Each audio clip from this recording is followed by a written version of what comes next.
and working with Katie Lee Burchill? Oh, Katie Lee was great. I was very true to my character that Cherry didn't know how to wrestle. That's kind of how we were playing it. I was the good girl, they were the bad guys. So we were very creative in, I ran from her, she chased me, and I took advantage of the situation when the boys got involved. So it was really fun. It was after a big feud we had with Cody and Sean. So it was kind of my turn to have a little bit of a title run. So she was great. We were actually transitioning on the road. So I was doing house shows with WWE and then coming down and having that feud with her. So it didn't last long. But what I did do with her was really fun. She's great. I love her. I'll translate that. Antes de que ella fuese manejadora completamente como la reconocemos en WWE, también luchó ya siendo manejadora de Dulce Domino contra Katie Lee Burchill, que era la campeona mundial femenina de OVW. ¿Cómo nace este concepto? Bueno, Sherry estaba ya decidida de que era un personaje que ella no luchaba. Ella era la niña buena. Dulce y Domino eran los tough guys, los malos. Sherry era la niña inocente. Entonces, cada vez que ella simplemente corría y detrás de ella se iba Katie Lee Burchill, la buscaba, la cazaba, y cada vez que Dulce y Domino hacían algo para distraerla, ahí Sherry capitalizaba a su favor. Pero obviamente habló muy bien de Katie Lee, tuvo buena experiencia con ella, y el resto es historia.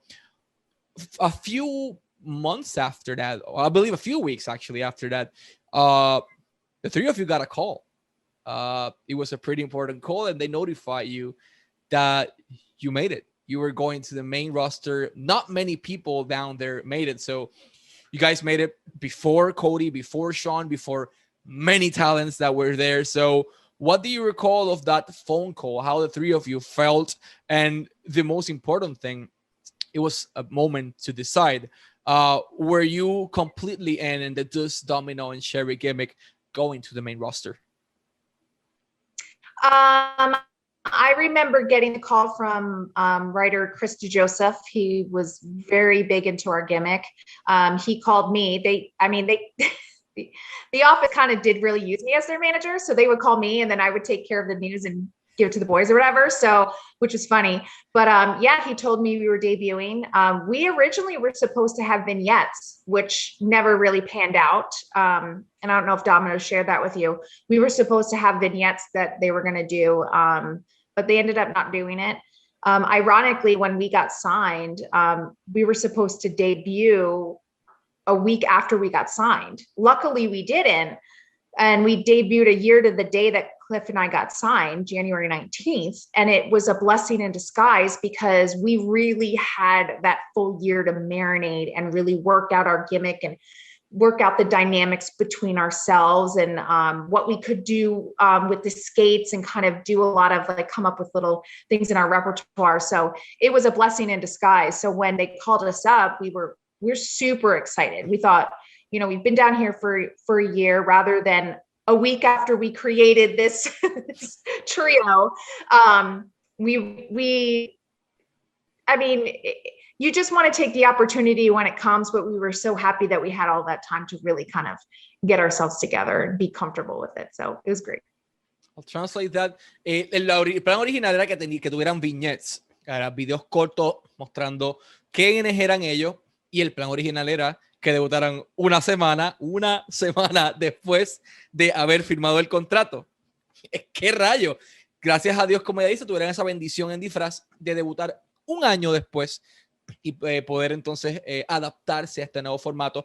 Chris DeJoseph es quien le da la llamada a ella, quien la trataron como una manejadora porque ella tuvo que darle la noticia a los muchachos. Y lo interesante de esto está en que Deuce, Domino y Sherry ya sabían lo que estaban haciendo, pero tuvieron un año completo en la carretera para prepararse para este gran momento. Another big moment on the three of your careers was, I believe it was Milan, Italy, where Deuce and Domino won the WWE Tag Team titles from the longest reigning tag champs at that point, Paul London and Brian Kendrick. When the referee counted 3 that they rang the bell, what was the first thing that went through your mind? It was insane. We're on, overseas. We're winning the titles for the first time. We won them very quickly after debuting. It was the most elated feeling to know that the three of us had made it together. All of our hard work had paid off. And it was just a memorable moment. It was just incredible. So it was exciting. I'll translate that. Milán, Italia, Paul London y Brian Kendrick se enfrentan a Deuce y Domino's manejados por Sherry. De repente, 2 o 3 semanas después de haber debutado, 1, 2, 3, suena la campana, nuevos campeones en pareja y la mente de Sherry estalla. Obviamente estamos overseas, estamos allá en Italia y 2 o 3 semanas después gana los títulos. Qué más orgullo que tener la oportunidad de ver algo así. You feuded for a while with many tag teams, but I wanted to ask you, how was your experience backstage on the WWE main roster? How did they treat you? How do you feel the creative process compared to what it was on OVW? Creative was a lot different. You know, you could pitch what you wanted to pitch, but it was really just a bigger machine behind that. So, and they had plans for everybody.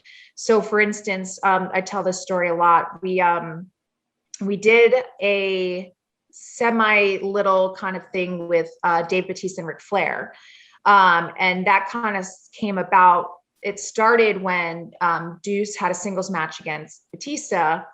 And we did the whole spot where every time Deuce does something and gets over on Batista, he like blows me a kiss and what have you. And then Batista, you know, once he did it, he would blow me a kiss and I would just kind of flirt with Batista, like kind of like shyly. And it kind of grew from there. So we did something where Dave and Rick really kind of liked us a lot. And we did a tour in Singapore, Bangkok, Australia. Wow. And Dave was great. Rick was fantastic too. So I kind of got really friendly with them and they were great for us. And I remember being in the hotel, I think it was Bangkok. And David told me that Rick and him wanted to do a program with us, that it was really kind of, they were really enjoying it. And he was going to call Vince while we were overseas. So I was like, so excited. I'm like, oh my gosh, this is great. Because it was right after the segment where Deuce is backstage looking for me and he finds me in a locker room and I come out and it's Batista's locker room. But as we roll away, it's Batista goes into his locker room and it's Flair, and you know, Flair does his thing. So all the fans loved that. They have always asked me about that backstage segment, which was great. So unfortunately, Vince had other plans for Rick and Dave. So even with them being behind it and pitching it, it didn't really work out, which stinks, but that's just kind of shows the machine behind there. You know, it's like, that's great. The top guys on our program wanted to do something with us. We got free matches out of it. But it didn't go where we could have taken it, and done a lot with it. But that's just the difference with OVW. We had a lot of creative control as opposed to what WWE does. They have different plans for different people. So not that we couldn't have done a program, but with them being the top guys and us kind of being a lot newer, it wasn't going to be something they were going to put a lot of steam behind just yet, at least. So yeah, that's how it works. I'll translate that. De OVW a WWE hay mucha diferencia. OVW tenía más control creativo, era más libre. En WWE, obviamente, ellos ya tenían unos planes estructurados para todas las personas y todo afectaba. Un ejemplo de eso es aquel famoso segmento en donde Sherry sale del camerino de Batista, que no sabía de quién era la superestrella, que Domino estaba buscando en todas partes, y después descubre que era Batista el que estaba allí. Pues ellos trabajaron un tour overseas con Batista y con Ric Flair, en Bangkok, Tailandia, en Singapur y también en Australia. En ese periodo de tiempo, Rick y Batista estaban muy contentos con el trabajo de Deuce, Domino y Sherry, y querían, de hecho, trabajar con ellos un programa. Insistieron en varias ocasiones, propusieron varias ideas, siendo los top guys, pero Vince ya tenía otros planes creativos para ellos.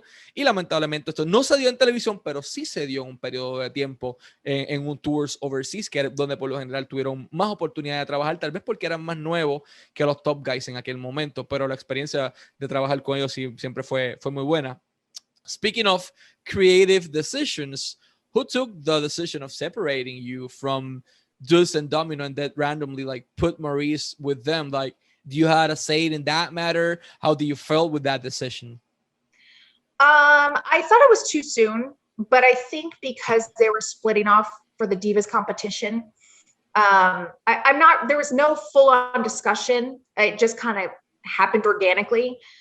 Because with the Divas competition, I get this a lot. I don't know if that was legitimate where people, I know people were allowed to vote, but did they go by what people voted, or was it that WWE was creating that storyline? I just went with it, did what they asked me every day. So I think it just organically happened where they wanted another girl, because at that point I was never involved in anything. I was just with the boys, and we were always very protective of not only anybody touching me, but me wrestling or anything like that. It was just, I was just, the roller skating girlfriend, sister.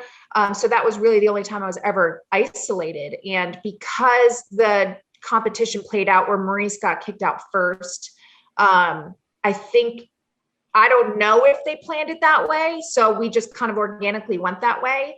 And then it just made sense when Maurice was first, and itself made its own storyline. So again, I have no idea. I thought it worked out well. I thought there was so much more that Deuce Domino and I could have done. I thought it was way too soon, but I was willing to, do what I wanted to do. Not what I want to do, because I didn't have a say in it. I just followed my direction of what they wanted me to do. And either way, it was sad because I wanted to be with the boys because we had done so much, but that competition made me feel really good about myself, because either the fans really wanted to see me, which was a great feeling, or if it was the office was really not listening to the fans and making their own creative, that's a win-win for me. Because either the office really wants me or the fan really wants me. I'm happy with either. So I was just loving it as I was going through it. So I'll translate that. Aquella decisión cuestionable de separar a Cherry de Deuce y Domino, porque ocurre, y obviamente dice que no tuvo oportunidad de decidir en eso, ella simplemente hacía lo que se le pedía, pero sí, ella entiende que fue muy prematuro, fue muy, muy pronto, demasiado pronto, pudieron haberse hecho muchísimas cosas con ellos y lamentablemente pues no se hicieron. Lo interesante de esto está en que el público lo respaldaba, la oficina lo respaldaba, pero de la nada deciden pues traer a Marisa a la ecuación y cambia un poco la dinámica de siempre nos va a quedar pues ese qué pudo haber sido.